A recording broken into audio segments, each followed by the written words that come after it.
Hello, folks. Good morning. I hope you're well, that you had a good weekend, and that you're looking forward to taking on a new week.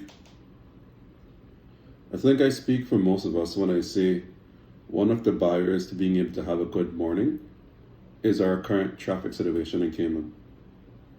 I know folks who live in the eastern districts that are getting up at 4:30, 5 o'clock every morning to get ready, get their kids ready, make them lunch, pack them breakfast, whatever it may be, to get into traffic. And they'll sit there sometimes 2 to 3 hours in the morning, and it's the same thing again in the afternoon. I dropped my son to school on Walker's Road, and when I'm coming back, I can see the traffic spanning all of South Sound.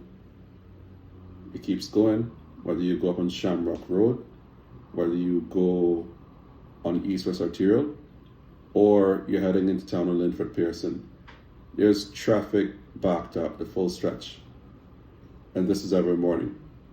So when I'm passing folks on Shamrock Road and it's 8:15 in the morning, the question I'm asking myself is, most places here, you need to start work at 8:30 in the morning.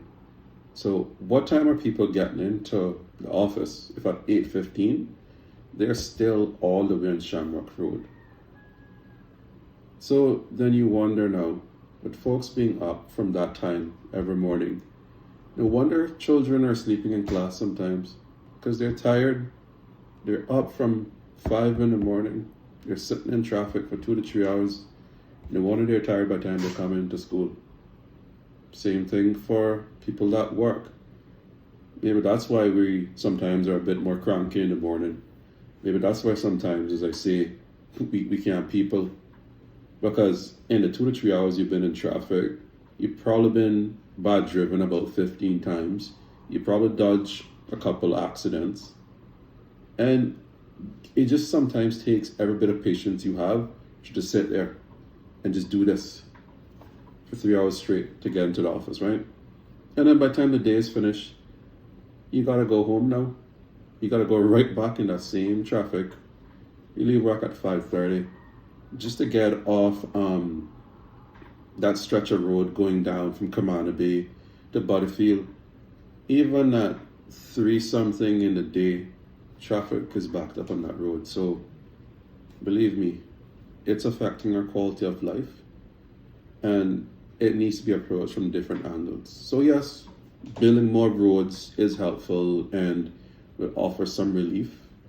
And I'm not here to advocate or state a case as to what road should be built, what road shouldn't be built. But what I'm saying is that we've built roads over the years, and yet here we are, even worse off than we were before. You know, we build more roads, but then our population growth continues to explode. More cars are on the road, so we go right back to the same thing.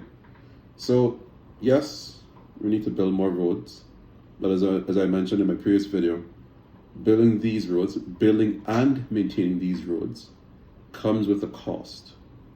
So I think yes, building roads is necessary, but we also need to look at other solutions that could help ease traffic.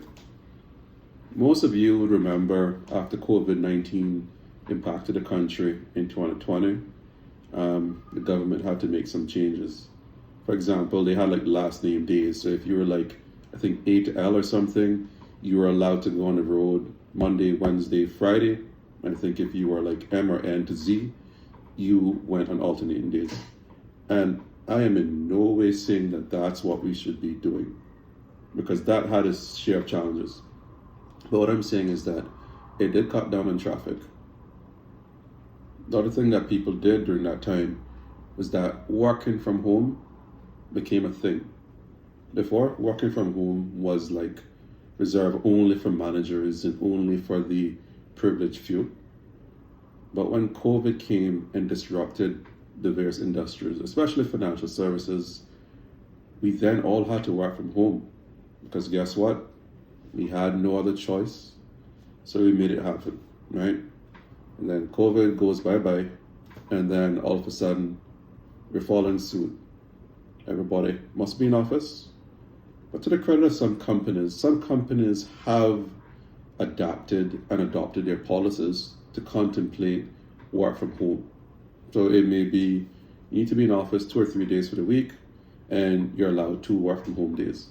So there are companies that are doing that, and to their credit, good job on that.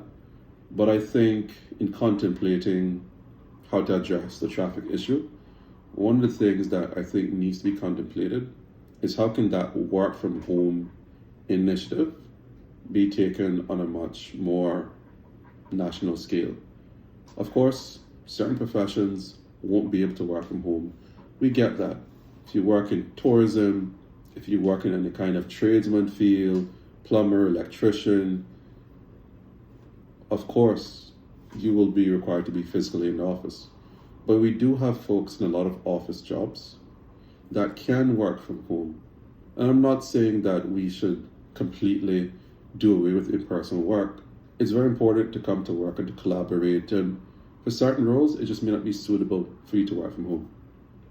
But I think on a national level, we do need to look at that, and we do need to see what can we do, sort of a short to medium term basis to address traffic. And I do believe that if it was looked at on a national scale, not sort of individual companies making a choice, but if it was like a national initiative, I do think something like that could, do two things. One, it could give some ease to traffic. And I think also in terms of quality of life, for those who are able to take advantage of it, it would then mean, yes, they're working from home, but some folks that work from home actually spend more time working than they're, like, as people say, watching Netflix or something. So I know there's a perception around it, but there are folks who do their best work working from home. So I think it's something we should consider. So that is sort of my take in terms of traffic. The other thing that sort of came up today based on a very popular talk show was the topic of mental health. Most of you may know or may not know, but over the weekend there was the annual Youth Mental Health Symposium, and that is also supported by the Alex Panton Foundation. As I understand it, Wayne and Jane Panton, they are the founders behind that, because of course what happened to their son a few years ago, where he took his life, quite unfortunate. Alex Panton Foundation is doing amazing work. I think they're even doing something with HSA, where there's now like a separate dedicated space or something where our young people can come in to get support. So I think it's a very valuable initiative, and I think it's something that we need to support, because at the end of the day, our young people are our future. And our young people have many things that they're going through. I remember going John Gray, almost 20 years ago at this point, and the biggest worry you had was, were you being bullied by someone, but mental health wasn't really understood like the way it is now, right? You had a couple of folks who felt quote unquote depressed at times, but that was it. But things have changed over the last 20 years, right? Our kids have access to a lot more things now, via social media, via streaming services, and they have a lot of things affecting them now. So I think it's very important that we take mental health and generally the health of our young people quite seriously, and we need to support things like this. But another thing to consider around mental health is that it doesn't just affect our children. Mental health does not discriminate. Mental health don't care if you are rich or poor, if you're the most popular person at school, or if you're the least popular person. Mental health don't care if you are the most popular sports person on island, or if you're just an academic. Doesn't care. You could be male or female. It does not care. And especially being a male, not just on this island, but any island, any country, society makes males feel like you have to be tough. You can't show weakness. What wrong with him, man? What he always got credit like that for? And sometimes that's kind of how we raise our children as well, right? We sort of teach them or drill into their head that it's not okay to not be okay. So they get very used to being able to hide their emotions, hide things that are going on, and it's very troubling. So it's something that as parents, as adults in society, we all need to make sure that our children are protected, taken care of. I know everyone got a cell phone, right? But when you come home from school, don't just go straight into your work or go on social media. Talk to your children, understand how their day went, understand if there's things plaguing them at school or not. You're not going to get that if you're glued to the screen all the time. So check in on your kids, make sure they're doing good. But as I said, mental health affects adults as well too. And in some cases, these are children who had struggles when they were younger and they grew up to be adults and they still haven't gotten the support that they need. They've just gotten very good at hiding things. So them now as adults, sometimes they struggle to be productive at work, they struggle to be good parents, they struggle to be good spouses because they have these things they're going through and they're taught, hide it, man up. But that's not the right way to do things. So I think for our adults, especially our men, they need support as well. And there's things that can be done, medication, counseling, even things like yoga can be therapeutic. But I think as a country, we also need to remember one of the things that makes us such a good people is how kind we are to one another. So men, support each other. Break down that sort of macho thing where you have to be, tough all the time. Like, look, if you're not okay, you're not okay. You just need an avenue to be able to work through that. But yeah, just generally, I think we need more support for mental health in Ireland because it's not just about depression and, contemplating suicide. Mental health is a very wide spectrum. It influences why people do things like commit crimes, why violence happens in the household, So it's about more than just depression. But I think the message that we need to send, it's okay not to be okay, and we need to give people safe places where they can come to be able to work through that. So I think it's something we really need to consider.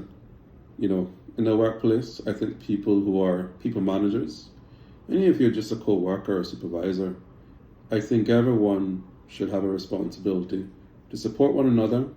You see someone looking like they're off, like something is not okay. You don't know what they're going through at home. You don't know what they're struggling through. And it takes nothing out of you to just ask, hey, are you okay? Is everything okay? Is there something you want to talk about? They may say no. They may say yes. Maybe it's just sharing a kind word with them. And you never know. It could have been that because you said that one thing, it gave them strength to go on another day. It could have been that your kind gesture is the reason why they didn't make a decision that they would regret. So I think the key takeaway from this topic is support one another. Let's help everyone break down the stigma of mental health, and let's support our people, because the more that we stand together as a country is the stronger that we'll be. So anyone watching this, whether you feel like you're going through some things, you can't catch a break, can't provide for your family, if you're a child, you just feel very moody, very unhappy all the time, you're contemplating self-harm, there's places that you can go to get the support you need. If you're an adult, chances are there's someone in your life that you can speak to. Don't be afraid to seek the help that you need.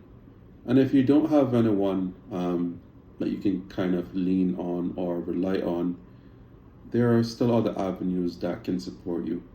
But most importantly, life is important. And once there's life, there's always hope. So that's where I'll leave it today. Thank you for watching this, and I hope it's been insightful.